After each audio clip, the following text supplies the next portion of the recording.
नमस्कार दोस्तों, most welcome to संभव education classes. Geography of India की इस सीरीज में यह पार्ट नंबर 3 है हमारा। और यह सीरीज यूपीएससी, यूपीपीएससी, आरओ के लिए है। इसमें थ्योरेटिकल वे में हम चीजों को सीखेंगे ताकि अपने मेंस के पॉइंट ऑफ व्यू से आंसर राइटिंग, बेहतर आंसर राइटिंग कर सके। आज का जो टॉपिक है वो भारत का भौगोलिक विकास, जियोग्राफिकल स्ट्रक्चर ऑफ इंडिया, इसके बारे में स्टडी करेंगे। बेसिकली हम जो स्टडी जो अभी इसकी कर रहे हैं, इसके यहीं से शुरुआत नहीं करेंगे। इसकी शुरुआत ऐसे करेंगे कि पृथ्वी का ओरिजिन कहां से हुआ था और वर्तमान समय तक आते आते क्या क्या परिवर्तन हुए हैं, ताकि हमें उन सब चीजों पर एक ओवरव्यू अच्छा मिले, ताकि हम अपने मेंस की आंसर राइटिंग भी बेहतर कर सके।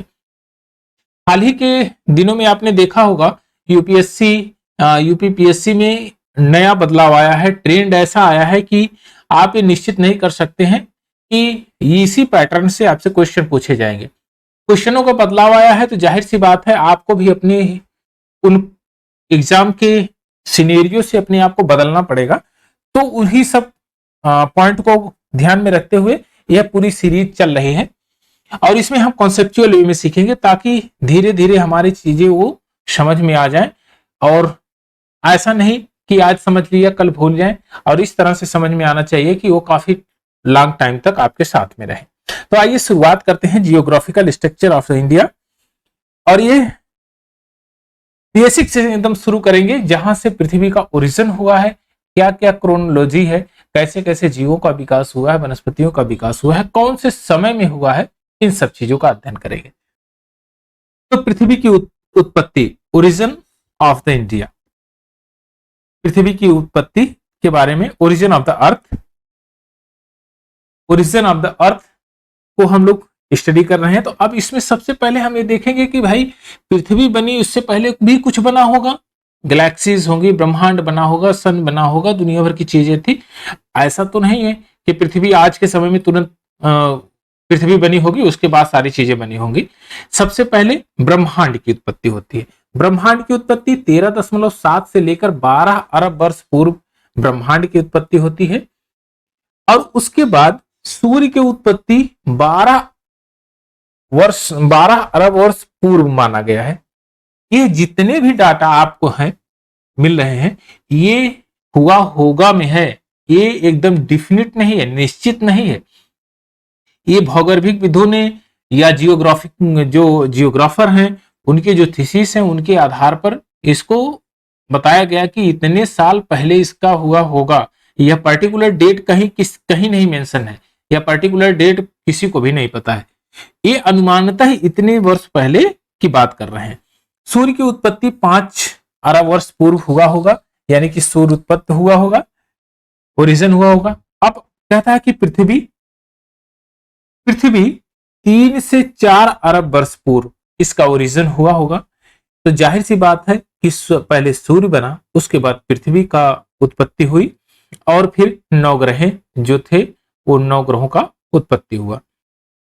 पृथ्वी की आयु का निर्धारण हम कैसे कैसे कर सकते हैं, कैसे माने कि 3 से 4 अरब वर्ष पूर्व इसकी उत्पत्ति हुई होगी। तो सबसे पहले जब मानव जन्म लिया तो उसने अपने आस पड़ोस में एक समाज को व्याप्त किया और उस समाज में फिर सामाजिकता धीरे धीरे बढ़ी। लोगों का ध्यान भक्ति भाव के प्रति ज्यादा आसीन हुआ। और आज भी आप देख रहे हैं, भारत में ही नहीं अपितु विश्व में भी धर्म को लेकर काफी ज्यादा कट्टरता है। तो धर्म पहले से प्रचलित था और आज भी वह प्रचलित है। उसके आधार पर पृथ्वी की उत्पत्ति को माना गया। सबसे पहले धार्मिक संकल्पना आई। धार्मिक संकल्पना क्या थी, उसमें क्या माना उन्होंने, कहा 2 अरब वर्ष पूर्व पृथ्वी की उत्पत्ति। इन्होंने बताया कि धर्मों में 2 अरब वर्ष पूर्व इसकी उत्पत्ति को माना था। उसके बाद जब जियोग्राफर आए तो जियोग्राफर का काल चला, यानी दौर चला, तो उन्होंने फिर इसका जब एक ओवरव्यू निकाला, देखा कि नहीं धर्म का जो क्राइटेरिया है वो फुलफिल नहीं कर रहा है। तो उन्होंने सागरी लवणता के आधार पे इसका क्लासिफिकेशन किया कि यह सागरी लवणता के आधार पर कहा कि 12 करोड़ वर्ष पूर्व इसकी उत्पत्ति हुई होगी। उसके बाद उन्होंने कहा तलछट के जमाव के आधार पर इसकी उत्पत्ति 2 अरब वर्ष पूर्व हुई होगी। फिर उन्होंने कहा कि अपर्दन के आधार पर उन्होंने गणना किया और इन्होंने बताया कि 5.28 अरब वर्ष पूर्व इसकी उत्पत्ति हुई होगी। अब ये तीन चीजें आप देखेंगे तो इसमें कॉमन एक चीज आपको नजर आएगी, यह आएगा नदी। नदी, अच्छा नदी के क्यों हम कह रहे हैं, आइए इसकी भी चर्चा थोड़ी सी कर लेते हैं ताकि आपका एकदम पॉइंट क्लियर हो जाए और आप बेहतर समझ पाए। यह मान लीजिए हमारे पास एक हमारा अर्थ है, प्यारा जो अर्थ, आप हमारी पृथ्वी पहले गैसियस फॉर्म में थी, एकदम तरल पदार्थ में थी, लेकिन एक जगह इकट्ठी थी। यह एकदम दहकता हुआ गोला थी, जस्ट लाइक ए रेड आपके सामने है। अब इसमें क्या हुआ कि आप अभी लेक्चर सुनने के बाद थोड़ी देर बाद जाइएगा, आप पॉलीथीन लीजिए, 5-6 पॉलीथीन को एक बॉल की तरह लपेटिए और उसमें आग लगा दीजिए, उसको हीट करिए और जब वो पूरी तरह से गर्म हो जाए तो उसके पास ऊपर सडनली पानी डाल दीजिए। पानी डालेंगे तो कुछ स्ट्रक्चर ऐसे बन जाएगा, थोड़ा सा ध्यान देंगे तो कुछ स्ट्रक्चर ऐसे बनेगा, इस तरह से कुछ स्ट्रक्चर बन जाएगा आपका। अभी आपको एकदम पूरा सिनेरियो पता चल जाएगा कि क्या है ये, कैसे है। अब ध्यान से देखेंगे तो कुछ भाग आपका उठा हुआ है और कुछ भाग दबा हुआ है। आप ये देखेंगे अगर ये उठा हुआ भाग क्या बनेगा, ये पर्वत बनेगी, पर्वत या पठार। यह क्या बनेगा आपका, यह बन जाएगा आपका झील, झील, तालाब या सागर। बड़े पैमाने पर होगा तो आप सागर कह सकते हैं। जब इस तरह से सिकुड़ेगी, अच्छा सागर बनने के कारण में आप कहेंगे कि भाई अभी तो अगर इस पर बारिश नहीं होगी तो सागर बनेगा कैसे। अब आइए थोड़ा सा और दिमाग को दौड़ा देंगे। अब ध्यान से देखिए, अगर ये पूरी बॉडी हीट है, पूरा यह हीट है, पूरा लाल है, तो जाहिर सी बात है इसमें ऊष्मा निकलेगी और ऊष्मा निकलेगी तो जाहिर सी बात है अगर यह ठंडी, धीरे धीरे ऊष्मा जब निकलेगी तो वह ठंडी होगी और ठंडी होगी तो उसके साथ में डस्ट एंड वेपर निकलेंगे, डस्ट एंड वेपर निकलेंगे जो वायुमंडल में इस तरह व्याप्त हो जाएंगे। अब जब वायुमंडल के जो वेपर हैं उनके साथ में वो धूल कण मिलेंगे और संघनन होगा तो प्रिसिपिटेशन भी होगा और बरसण भी, वर्षा की कार्रवाई होगी और वर्षा की कार्रवाई होगी तभी ऊपर की परपटी ठंडी होगी और उसमें फ्रैक्चर या और भी चीजें उसमें जनरेट होगी और डेवलप होगी। अच्छा ऐसा क्यों होगा, थोड़ा सा एक बार गौर करिएगा। एक लोहे की गेंद आप ले लीजिए और उसको एकदम पूरी तरह से हीट कर दीजिए। हीट करने के बाद सडनली उसके ऊपर पानी डाल दीजिए। आप देखेंगे अगर पानी डालते हैं तो ऊपर की परपटी तो ब्लैक टाइप की हो जाएगी क्योंकि वो तुरंत रेड थी, अब वो ठंडी होने लगी और वो ब्लैक हो जाएगी। लेकिन क्या उसके अंदर का टेम्परेचर, जो कोर का टेम्परेचर है, वो भी सडनली घट जाएगा? आप कहेंगे एकदम नहीं सडनली घटेगा। क्यों? क्योंकि सरफेस में ही पानी पड़ा हुआ है, जस्ट लाइक आपकी पृथ्वी। सरफेस आपका ठंडा हुआ, सरफेस के जो कोर में मेटल है, जो आपका मैग्मा है, वो चीजें अभी लिक्विड फॉर्म में है और आज भी वह लिक्विड फॉर्म में है। तो आप ये बताइए, जब यहां पर पर्वत होगा तो पर्वतों पर पानी पड़ेगा तो कहीं ना कहीं वह खसक के नीचे की तरफ आएगा और नीचे की तरफ आएगा तो सागर में आएगा।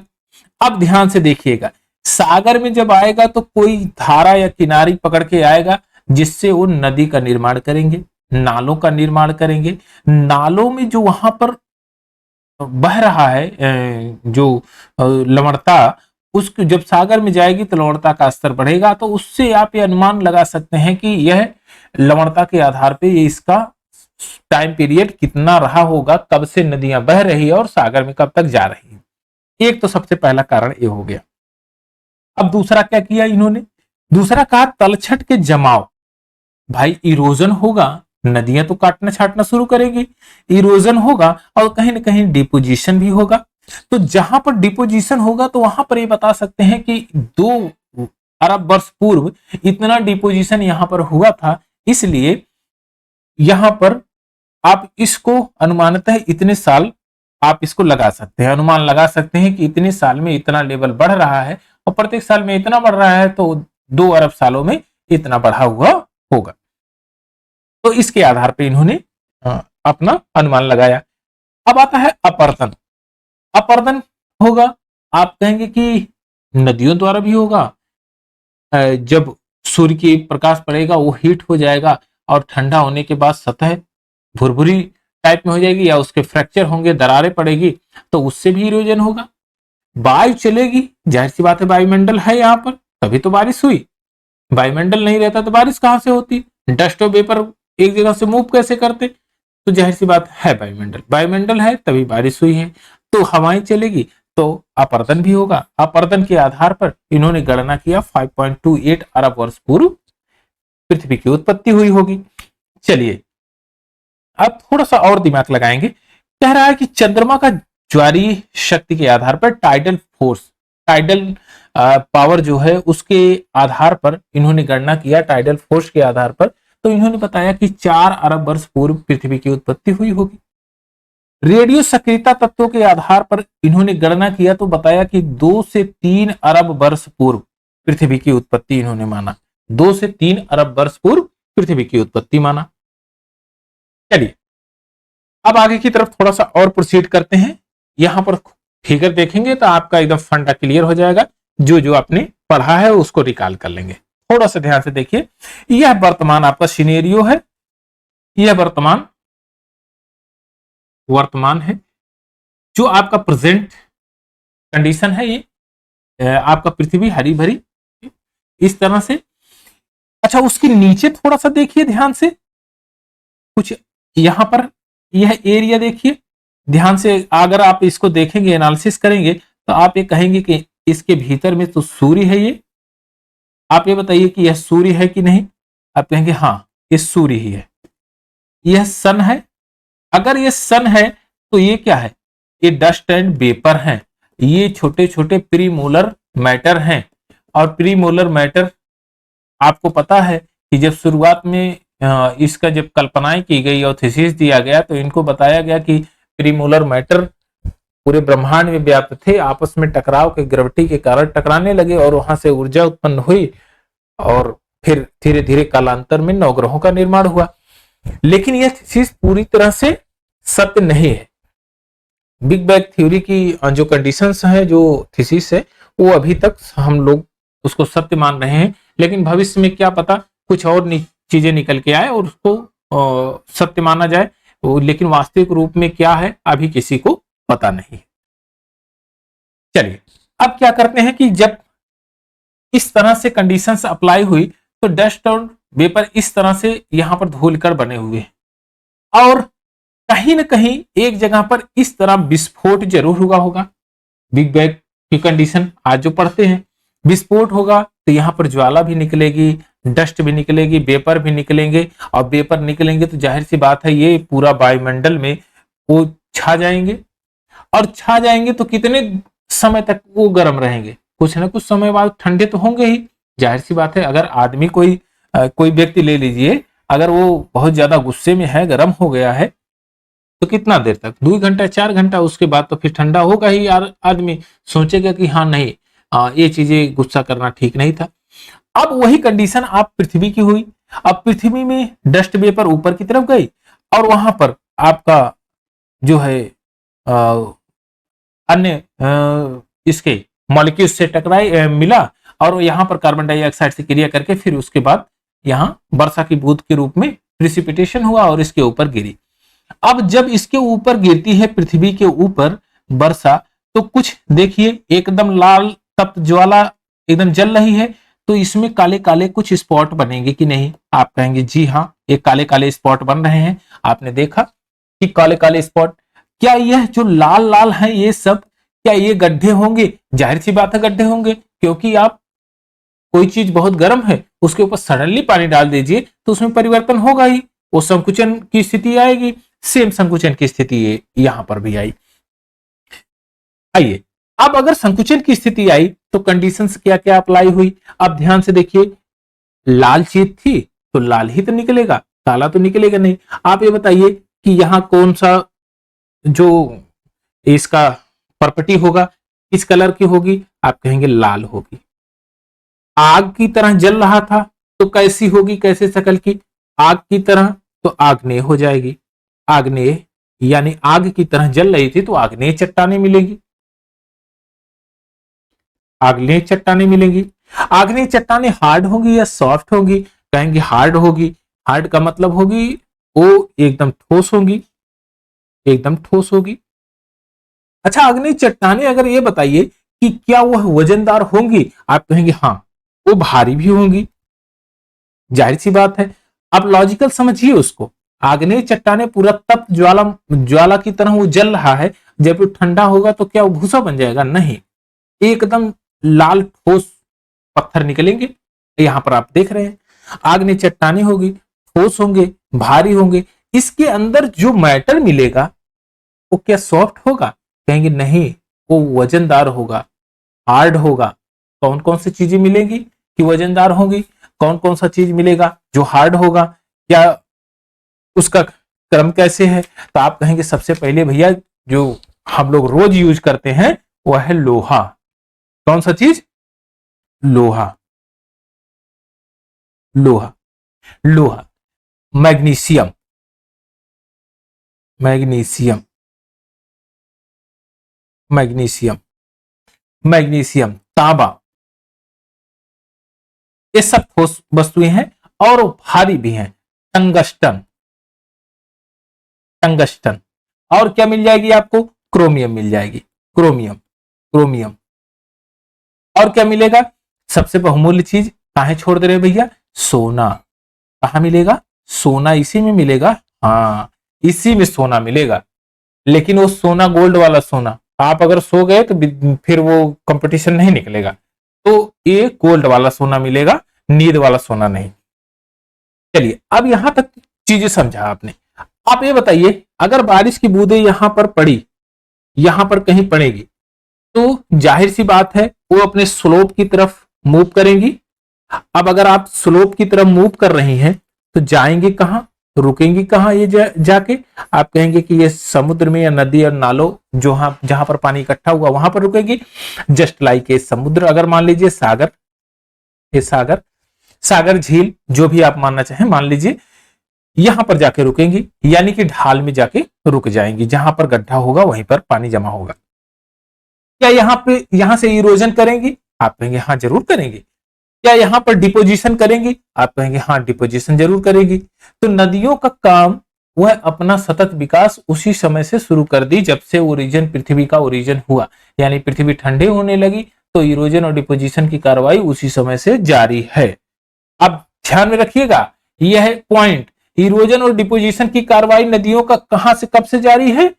यह प्री कैम्ब्रियन काल से, यानी कि शुरुआत में जब पृथ्वी बनी आर्कियन युग से, तभी से वो कार्रवाई चालू है इसकी। अच्छा, अगर छोटे छोटे जाके इसमें सागर में या झीलों में जमा हो रहे हैं तो कैसे गुटिकाएं बनेंगी? आप देखेंगे यहां पर, ये देखिए यहां पर गुटिकाएं, यहां पर देख रहे हैं आप, ये बीच बीच में पानी है, वाटर बॉडी है, और ऊपर में ऐसे गुटिका की तरह बना हुआ है। कुछ इस तरह से बनेगा। अब कालांतर में कुछ कंडीशन ऐसे बनेगी, पृथ्वी को देखेंगे ऐसे, अरे ये कैसा है भाई, इस पे तो कोई वनस्पति है नहीं, होगी कैसे? आप ये बताइए, लाल का गोला कोई गर्म कर दे और कह दे बैठ जाइए, बैठिएगा जी? नहीं। क्या उस पे जीव होगा? नहीं। वनस्पतियां होगी? नहीं। अरे कैसी बात कर रहे हैं जी कि वनस्पतियां उस पे होगी? अरे वो तो एकदम तपता हुआ गोला है, उसके ऊपर तो कुछ भी नहीं होगा। अरे जब ठंडाएगा वो एकदम ठंडा हो जाएगा और उस पर और वेदरिंग होगा, इरोजन होगा, डिपोजिशन होगा कई करोड़ वर्षों के बाद, तब वहीं कहीं वो अपनी कार्रवाई करेगा, जीव वनस्पतियां आएंगी। अभी कैसे हो सकती है? अभी कंडीशन ऐसे बनेगी, ध्यान से देखिए। उसके बाद कंडीशन कैसे बनेगी? कुछ इस प्रकार से, पैंजिया के रूप में आप यहां से देख रहे हैं। धीरे धीरे धीरे धीरे वनस्पतियों का विकास होगा, हरी भरी धरती होगी। चलिए थोड़ा सा और आगे की तरफ बढ़ते हैं। एकदम पूरा सिनेरियो पहले से लेकर, शुरुआत से लेकर लास्ट तक यानी वर्तमान तक का सिनेरियो है। ये देखिए पार्मियन युग। पार्मियन युग, पर्म आपने, आपको पता है कि अभी हम इसमें पढ़ेंगे भी। पार्मियन युग, पार्मियन क्यों कहा गया? सोवियत रूस का एक परम स्थान है, उसके नाम पर इसको पढ़ा पार्मियन युग। इसमें 250 मिलियन एगो का ये सीन है, यानी कि माना 250 मिलियन पहले, वर्ष पहले पेंजिया जैसे यह शक्ल थी उसके पूरे वर्ल्ड की।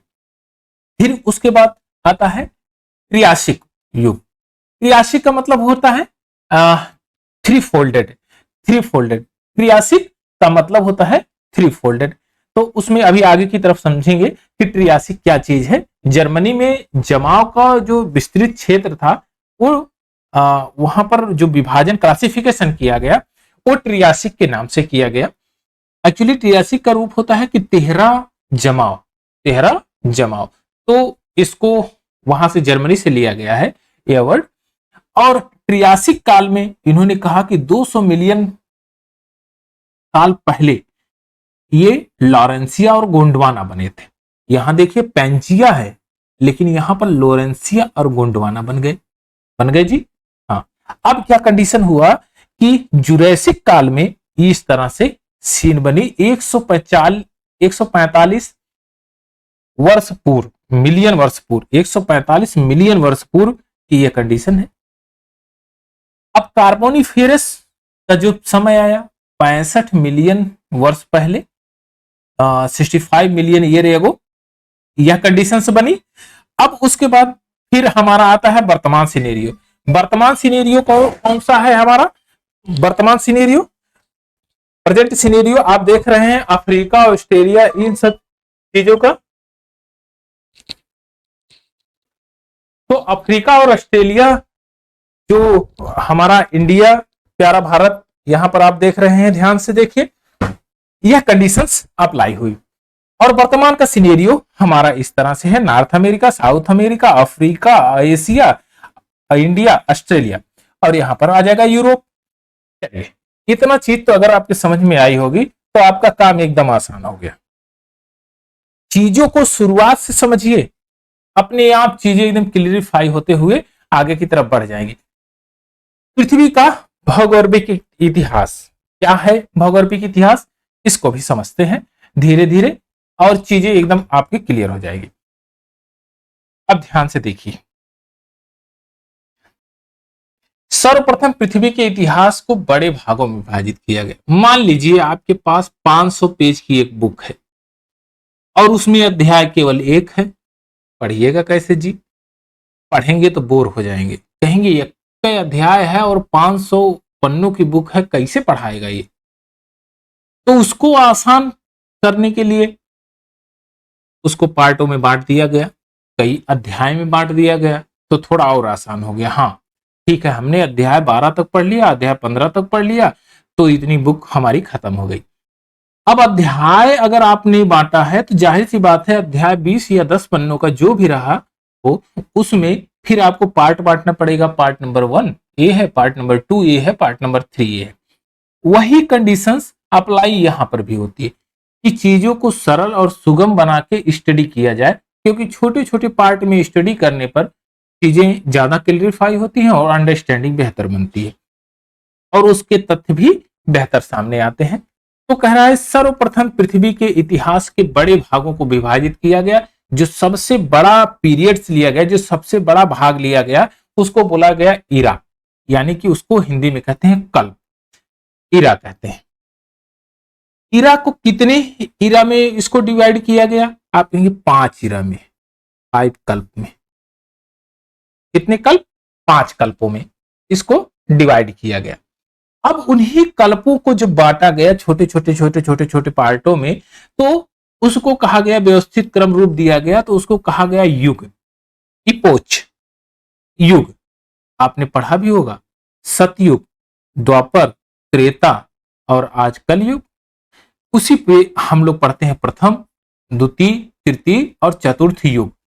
4 युग हैं। क्या 5वां युग है? आप कहेंगे नहीं, हम भी बहुत पहले से पढ़ते हुए आए हैं। सतयुग, द्वापर, त्रेता और कलयुग, और वर्तमान में कलयुग में जी रहे हैं। चलिए, अब युगों को तो हमने देख लिया, लेकिन प्रत्येक युग को भी हम छोटे छोटे उपभागों में रखें ताकि हमारा जो काम आसान हो गया और हमें स्टडी करने में काफी सुविधाएं हुई।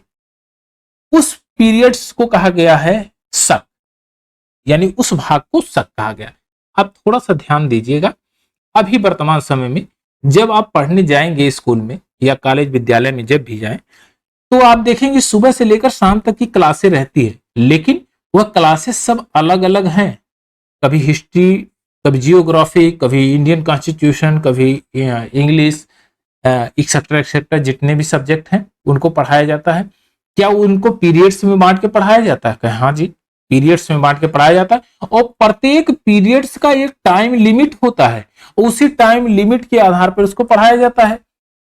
अच्छा, फिर अगर उन्हीं सभी पीरियड्स को जोड़ दिया जाए तो पूरा डे का एक सिनेरियो बन जाता है। यही धीरे धीरे जो पीरियड्स को जोड़ा तो युग बन गया, युग को जोड़ा कल्प बन गया, बस काम हो गया आपका।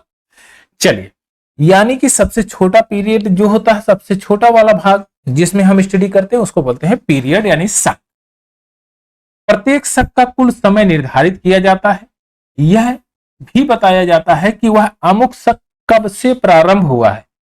अब आप सेम वही कहेंगे कि विद्यालय में जब जाएंगे तो 12 बजे एक क्लास लगेगी इंडियन कॉन्स्टिट्यूशन की, या भारत का भूगोल की क्लास 12 बजे से लगेगी। कितने समय तक चलेगा भैया? 12:40 तक। एक पीरियड 40 मिनट का चलेगा। बस जस्ट वही चीज यहां पर कर रहा है, कब प्रारंभ हुआ और कब तक चलेगा, वही पीरियड्स हैं आपके, टाइम पीरियड। इन विभिन्न शकों में जीव, ध्यान से देखिएगा, यहां पर यह बात कर रहा है जीव और वनस्पतियों की। किसका हम लोग अध्ययन कर रहे हैं? जीव और वनस्पतियों का अध्ययन कर रहे हैं। किसका अध्ययन कर रहे हैं? जीव और वनस्पतियों का अध्ययन। जीव और वनस्पतियों का विकास पर प्रभाव डाल रहे हैं कि कैसे कैसे वनस्पतियों का विकास हुआ, कैसे कैसे जीवों का विकास हुआ, क्या हायरार्की है, और पृथ्वी किस तरह से उसमें स्ट्रक्चर में परिवर्तन हो रहा है। इस आधार पर पृथ्वी के इतिहास को 5 महाकल्पों यानी 5 ईरा में बांटा गया, 4 युगों यानी 4 इपोच में बांटा गया, और 16 कालों में बांटा गया। तो आप कहेंगे 5 ईरा, 4 इपोच, 16 कल्प पीरियड। कितने कल्प बने? 16 पीरियड्स बन गए आपके, 16 पीरियड्स। बस इतना चीज आप याद रखिए। आगे की तरफ अभी पूरा एकदम ओवरव्यू लेंगे एक टेबल के माध्यम से। आइए अब इस टेबल के माध्यम से समझते हैं पूरे पीरियड्स क्या है, क्या इरा कब से कब तक का चला, इपोज कब से कब तक था, और पीरियड्स कब से कब तक के थे। तो इन सब का एक क्लासिफिकेशन ओवरव्यू है, इसको समझते हैं। फिर आगे की तरफ 1 बाय 1 करके उनके पीरियड्स में क्या क्या घटनाएं हुई उसके बारे में भी समझेंगे। आद्यकल्प सबसे पहला इरा, आद्यकल्प प्री पैलियोजोइक काल था इसका, और इसमें आपका कोई भी जो है युग नहीं कैलकुलेट किया गया, क्योंकि हमने 4 युगों की बात की थी। 4 युग, प्रथम युग, द्वितीय युग, तृतीय और चतुर्थ, जो वर्तमान में चल रहा है, तो उसमें कोई युग का वर्णन नहीं है। अब आता है पीरियड, आर्कियन पीरियड और कैम्ब्रियन पूर्व पीरियड। आर्कियन पीरियड जो 80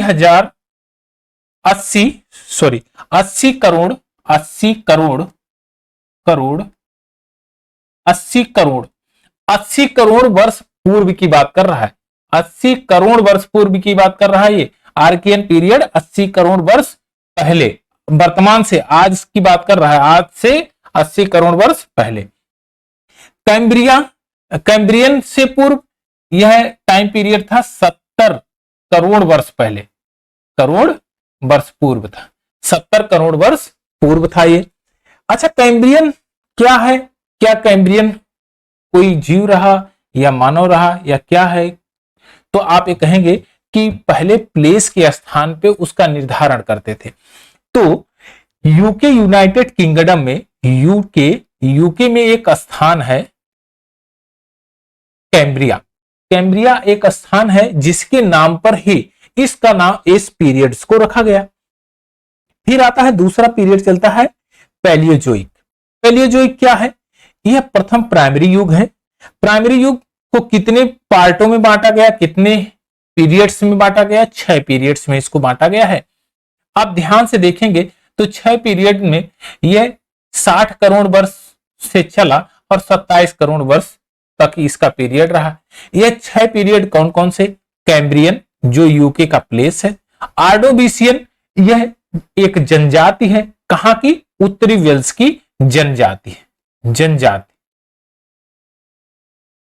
उत्तरी वेल्स की जनजात।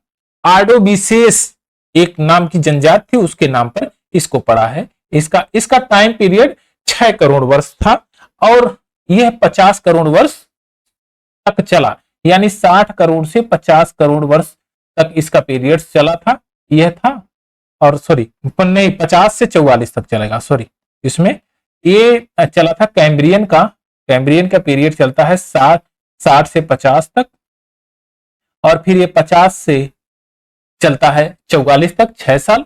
और फिर नेक्स्ट आता है आपका सिल्यूरियन। सिल्यूरियन एक प्रकार की जनजात थी, दक्षिणी वेल्स में थी, वो ब्रिटिश जनजात थी और इसको सिल्यूर नाम की जनजात थी। सिल्यूरियन यानी कि सिल्यूर नाम की जनजात के आधार पर इसका नामकरण किया गया। ये 44 करोड़ वर्ष पूर्व से 40 करोड़ वर्ष तक चला इसका टाइम पीरियड, लगभग 4 करोड़ वर्ष तक इसका टाइम पीरियड रहा है। फिर आया डेबोनियन पीरियड्स।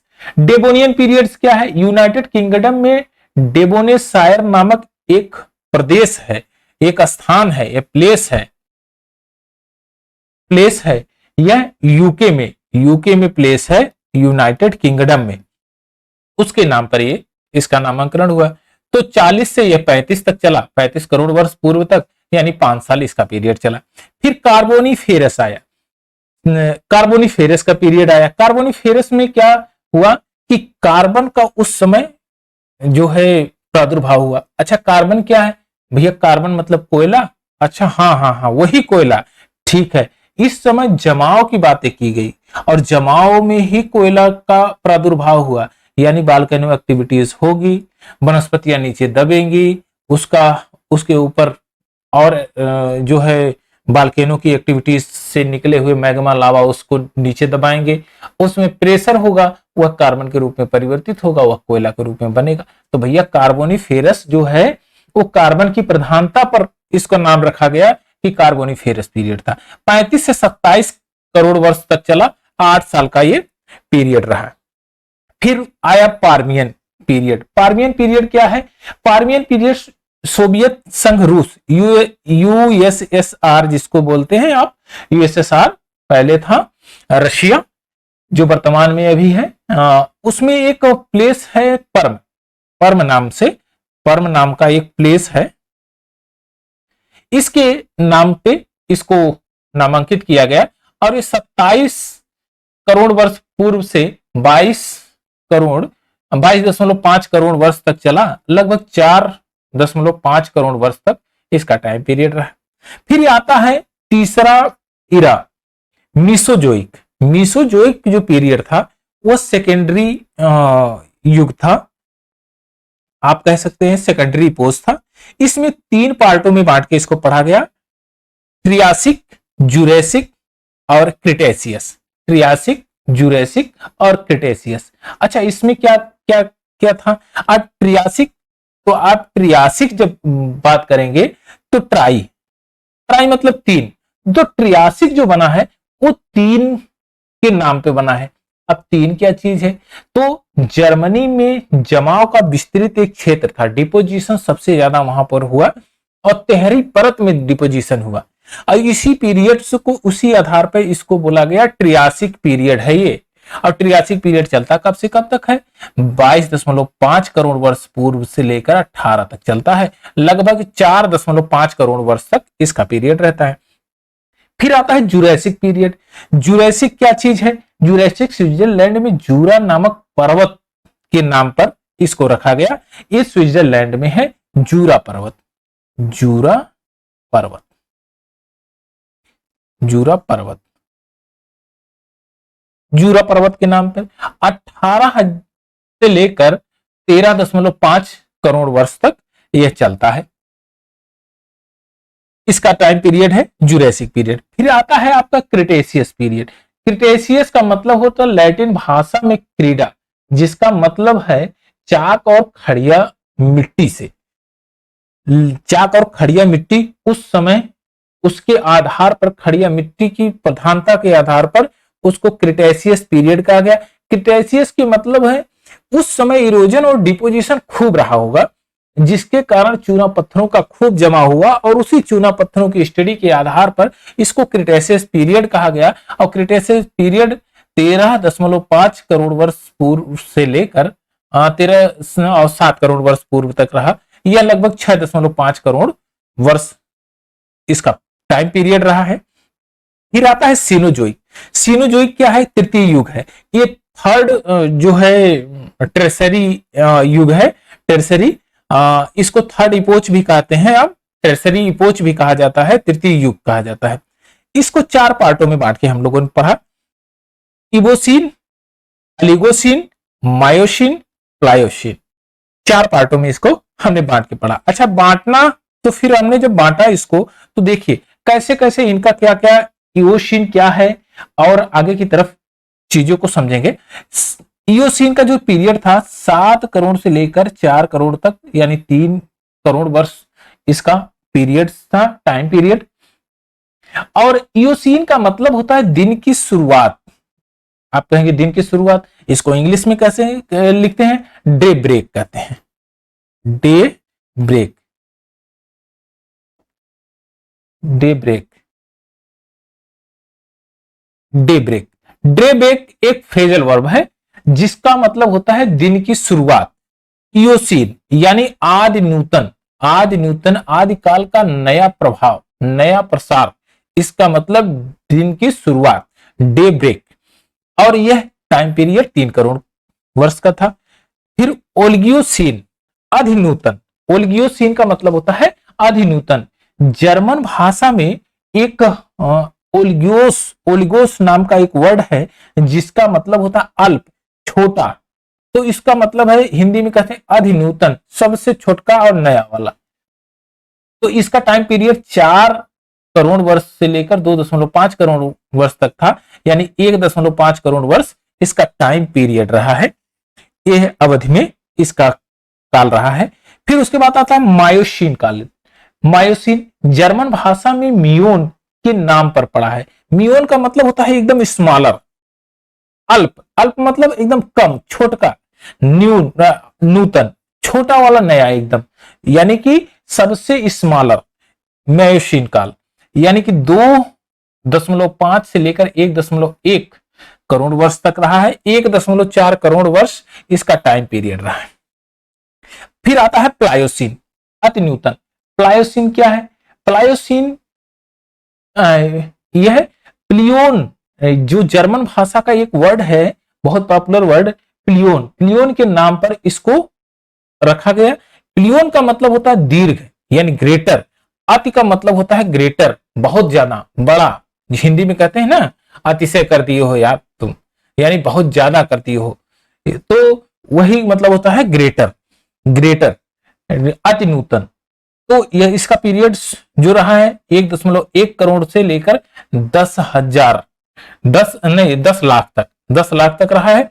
यह 1 करोड़ वर्ष इसका टाइम पीरियड रहा है। फिर उसके बाद आ जाता है आपका चौथा क्वार्टरनरी पीरियड इपोच आता है। यह चतुर्थ युग आता है। यह नूतन कल्प के नाम से, नया कल्प के नाम से जो है इसका प्रादुर्भाव होता है। इसको दो भागों में बांट के पढ़ते हैं हम लोग। एक हमारा है प्लेस्टोसीन। प्लेस्टोसीन क्या कहता है? इसको प्लेस्टोसीन, इसको बोलते हैं अभिनूतन। अभिनूतन यह पीरियड्स आपका 10,000 से नहीं 10 लाख से लेकर 10,000 तक चलता है, यानी कि 9,90,000 का इसका टाइम पीरियड होता है। इसमें प्लेस्टोसीन काल को इसमें कैलकुलेट करते हैं। फिर उसके बाद आता है आधुनिक काल।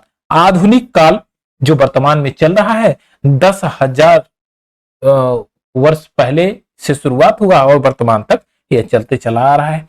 तो यह एक ओवरव्यू रहा।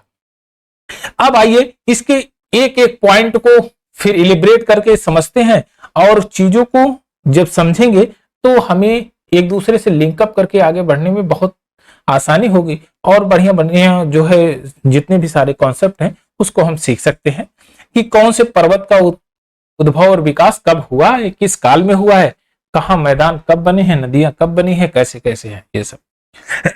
तो सबसे पहले pre Cambrian periods. Pre Cambrian period सबसे पुराना है।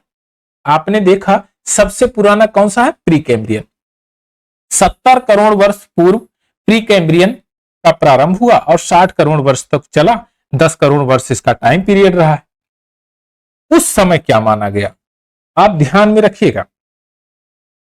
उस समय की बात जब आप करेंगे तो यह आपके पास एक ग्लोब बना लीजिए, यह पृथ्वी। देखिए उस समय पृथ्वी व्यायव्य थी, यानी गैसियस फॉर्म में थी। यह आपने देखा एकदम तरल अवस्था में थी। पुनः जब ठोस होने लगी, अच्छा ठोस होगी कैसे? जब उसके ऊपर कोई और प्रेशर काम करेगा, जब ठंडी एटमॉस्फेयर होगी या जब बारिश होगी तभी तो वो ठंडा होगा, अदरवाइज कैसे ठंडा होगा? नहीं होगा। आप एक एग्जाम्पल के माध्यम से समझ सकते हैं।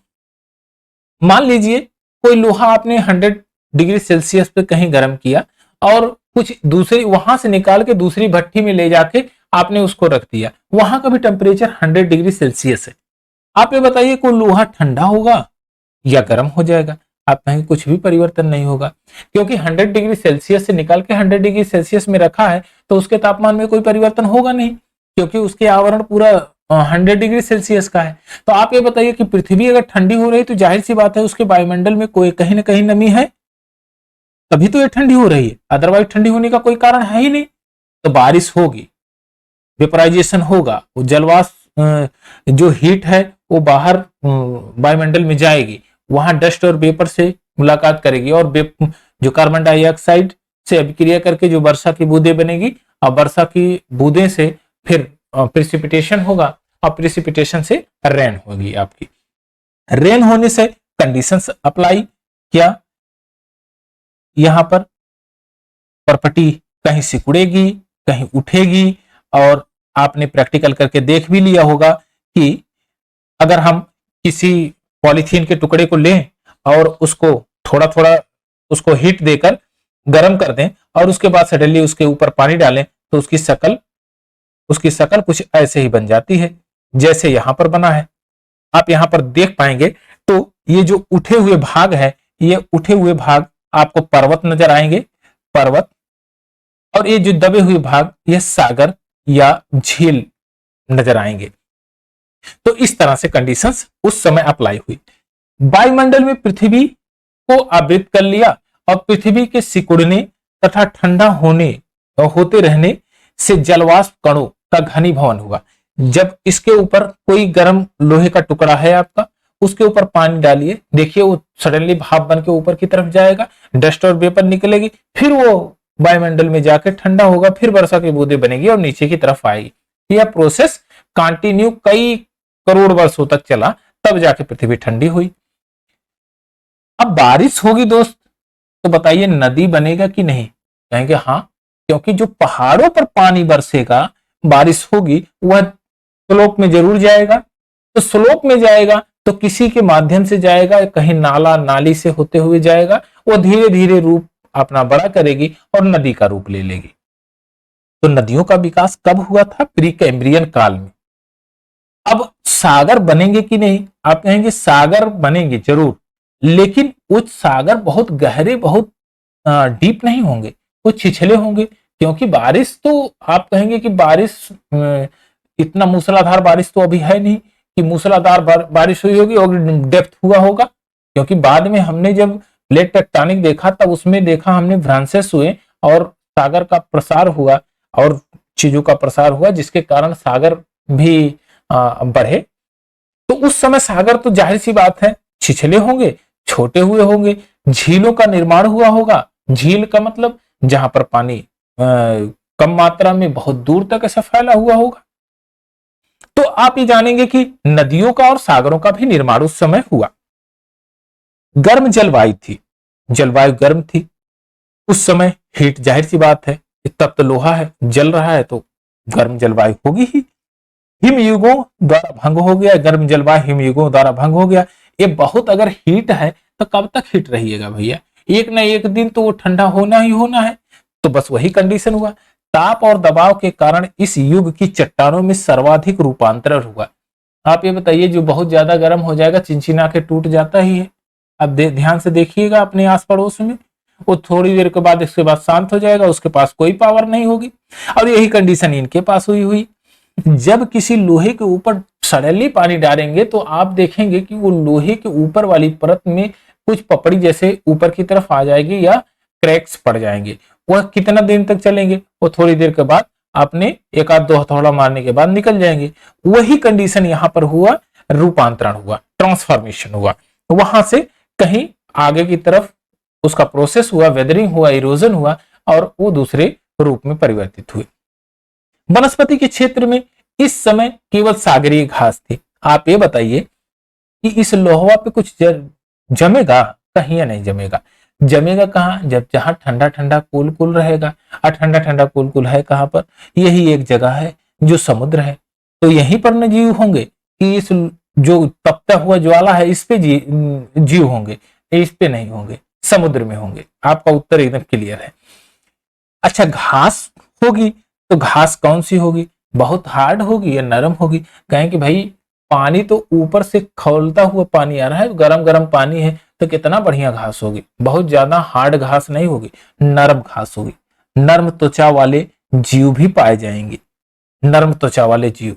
लेकिन उनके पास, जीवों के पास रीढ़ नहीं होगी, यानी कि सॉफ्ट बॉडीज इनवर्टिब्रेटा एनिमल्स पाए जाएंगे। स्पाइनल कार्ड उनके पास नहीं होगा, रीढ़ नहीं होगा, रीढ़ विहीन होंगे, सॉफ्ट होंगे। अब कह रहा है परंतु स्थल पर जीव नहीं होंगे। अब क्या स्थल पर जीव होंगे? कहेंगे अरे भैया यहां पर तो जब जीने खाने के लिए कुछ है ही नहीं तो जीव कहां से पनपेंगे? जीव वहीं पनपेंगे जहां जीने खाने का जीवन चल रहा हो, सदाबहार जीवन। कहां यहां पर पनपेंगे? क्योंकि यहां पर तो अभी वनस्पतियां नहीं है, तो जीवों का विकास नहीं है।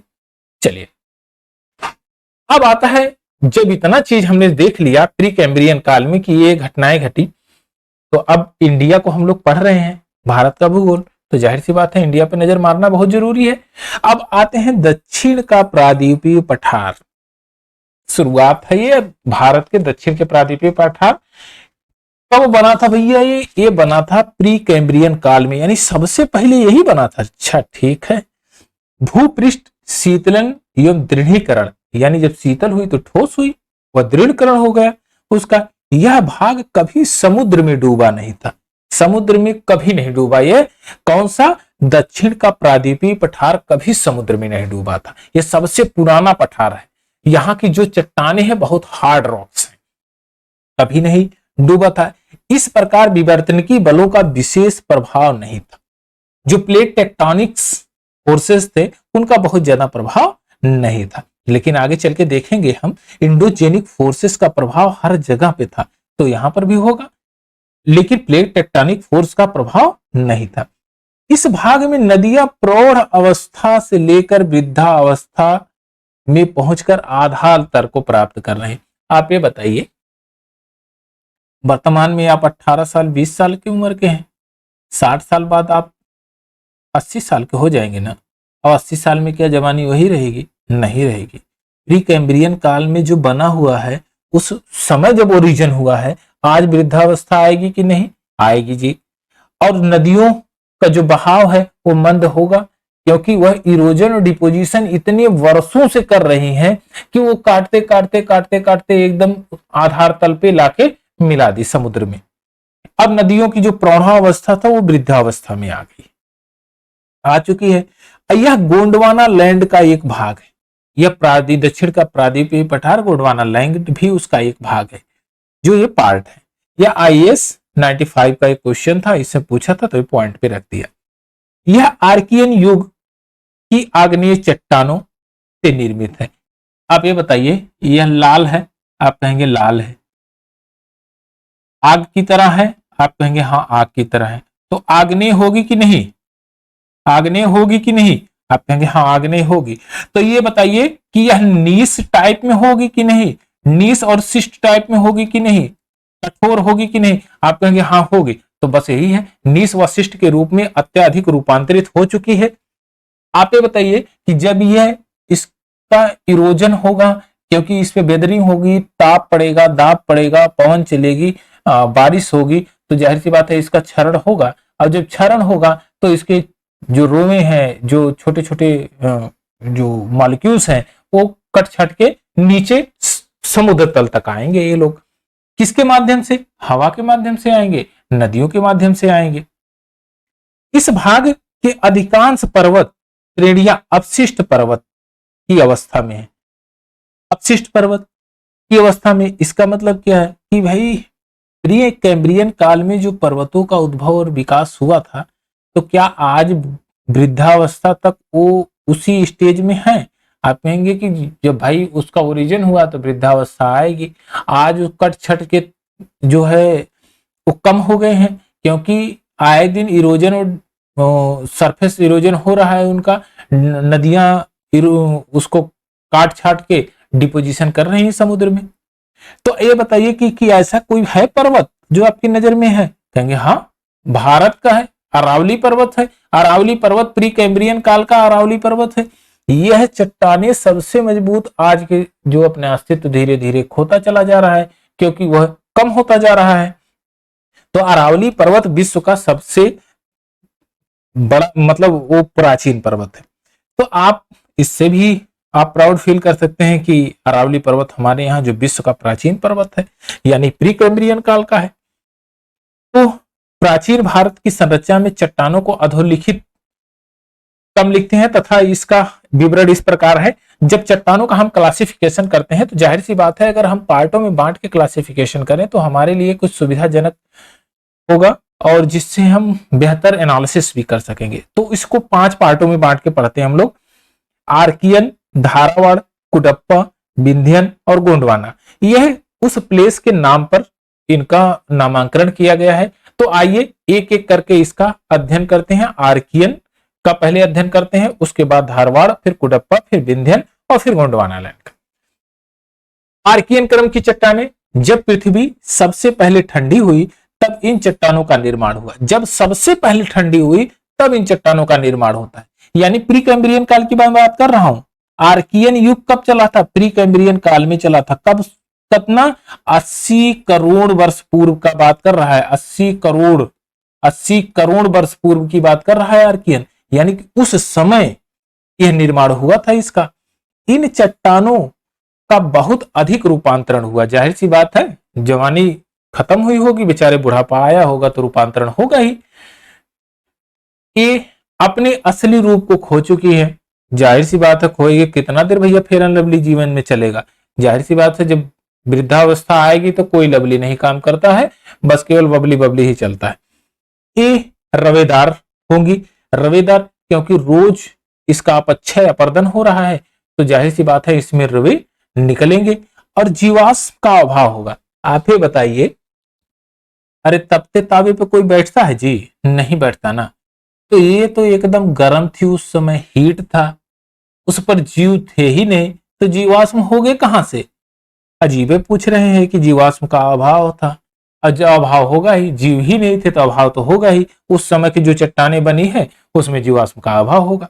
इन चट्टानों का आंतरिक शक्तियों का काफी प्रभाव रहेगा। Endogenic forces. आप ये बताइए, ऊपर की परपटी ये बहुत गर्म हो गई, ऊपर की परपटी ये बहुत गर्म हो गई, ये बहुत हीट हो गई। अगर ये पूरी ऊपर की प्रॉपर्टी हीट हो गई है, ये ऊपर की प्रॉपर्टी हीट हो गई, लेकिन अंदर का जो मैग्मा है वो अभी तो बना हुआ है, क्योंकि पृथ्वी के कोर में बहुत ज्यादा प्रेशर है और सारी चीजें लिक्विड फॉर्म में है।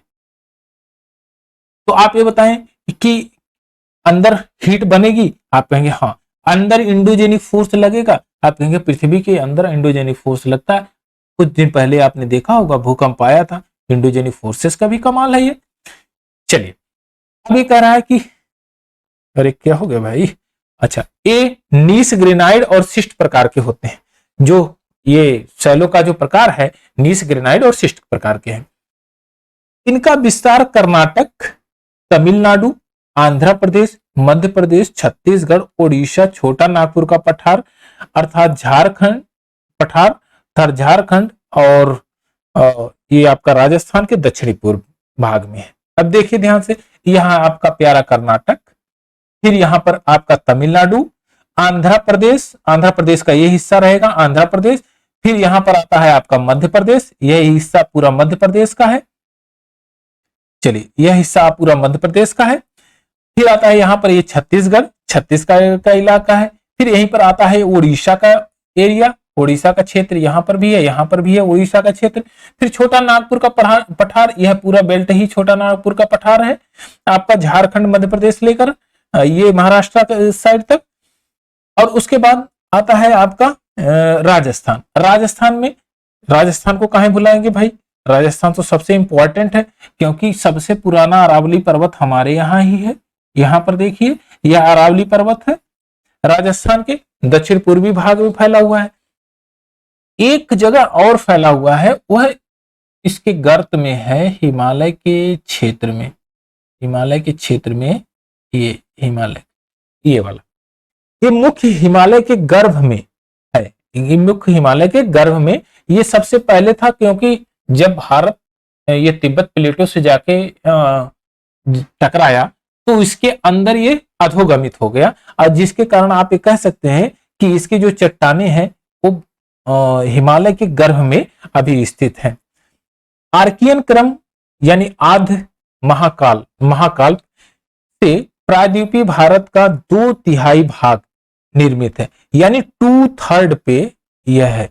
आप ये कह सकते हैं कि यह भैया 2/3 अगर है, 2/3 है ये इतना भाग,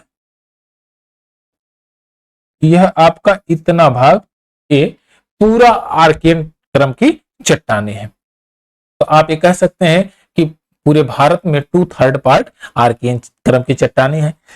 अब देखिए, बंगाल नीस, बुंदेलखंड नीस, नीलगिरी नीस, बंगाल नीस, बुंदेलखंड नीस, नीलगिरी नीस में सबसे पुराना कौन है? बुंदेलखंड नीस। सबसे पुराना कौन सा है? बुंदेलखंड, उत्तर प्रदेश में पड़ता है बुंदेलखंड नीस। आइए एक बार इसका ओवरव्यू कर लेते हैं। ये आपका आर्कियन क्रम की जो भी चट्टानें हैं कहां कहां विश्व में है, आप यहां देख रहे होंगे। ये ऑस्ट्रेलिया में है आपका, ये ऑस्ट्रेलिया, और ये आपका रूस, और यह यूरोप में है। यह प्यारा भारत आपका, यहां यह चाइना का क्षेत्र है, यहां यह अफ्रीका के ये कोस्टल एरिया में है, और कुछ ये सेंट्रल पार्ट में पूरे अफ्रीका में, और ये नॉर्थ अमेरिका, और इधर ये कनाडा में, और साउथ अमेरिका में भी है। ये यहां पर इस तरह से, ये साउथ अमेरिका में है, ये कनाडा में है। तो यह आपका एक ओवरव्यू रहा, और जिसके माध्यम से आप ये समझ सकते हैं कि उस समय आग्नेय चट्टानों का जो विकास हुआ, जो आर्कियन क्रम की चट्टानें थी, वो कहां कहां पर थी। ये सबसे हार्ड रॉक्स है, ये जान लीजिए, और सबसे पुरानी रॉक्स है। सबसे पुराने माउंटेन, अगर कहीं माउंटेन बने हैं तो सबसे पुराने माउंटेन है। अरावली पर्वत सबसे पहला फोल्डेड माउंटेन था, वो भी सबसे ओल्डेस्ट। इस समय अपने धीरे धीरे अस्तित्व को खोता जा रहा है, क्योंकि वो अब धीरे धीरे अपक्षय पर्दन का शिकार हो गया है, बहुत पुराना है, तो जाहिर सी बात है वृद्धावस्था आएगी। अब यहां तक ही इस पार्ट को हम रखेंगे। नेक्स्ट पार्ट में हम इसके दूसरे पार्ट को हम उसको सीखेंगे, धारावाड़ क्रम की चट्टानें और धारावाड़ क्रम के चट्टानों को धीरे धीरे करके हम 2-3 पार्ट में इसका पूरा एकदम ओवरव्यू करके खत्म करेंगे।